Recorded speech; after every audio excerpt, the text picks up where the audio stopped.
చెయ్యని తప్పును ఒప్పుకున్నాడంటే ఎంత పెద్ద మనసు ఉండాలి. మీద పడ్డ నిందను తప్పని చెప్పి బిందెడు పాలతోటి కడిగేసిన ముత్యం లెక్క వట్కస్తా అని చెప్తున్నాడంటే ఎంతటి నియత ఉండాలి.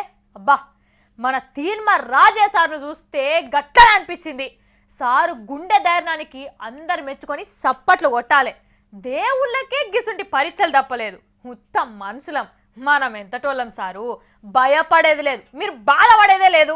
మన టీఆర్ఎస్ల తండ్రి కొడుకులు కేసీఆర్ సారు రాజే సార్లు కూడా ఒక్కటే అయినరులా. పదవి నుంచి తీసేసినాక 10 దినాల తర్వాత ఇగో మాజీ మంత్రి రాజయ్య సారు తండ్రి సొంటి కేసీఆర్ సార్ను కలుసుకున్నాడు. కానీ లోపటేం మాట్లాడుకున్నారో ఏందో ఎవరికి తెలుస్తలేదు అని అనుకుంటున్నారు. కానీ ఏం మాట్లాడుకున్నారో చిన్న ఆలోచన చేస్తే తెలియదా అనుల్లా. ఇగో అందుకే రాజయ్య సార్ కూడా చూడుర్రి ఎంత సంబరం మీద ఉన్నాడో. పార్టీకి ప్రభుత్వానికి నీ సేవలు అవసరం ఉన్నాయి, తప్పకుండా నిన్ను వాడుకుంటామని చెప్పి కూడా వారు మాట్లాడడం జరిగింది.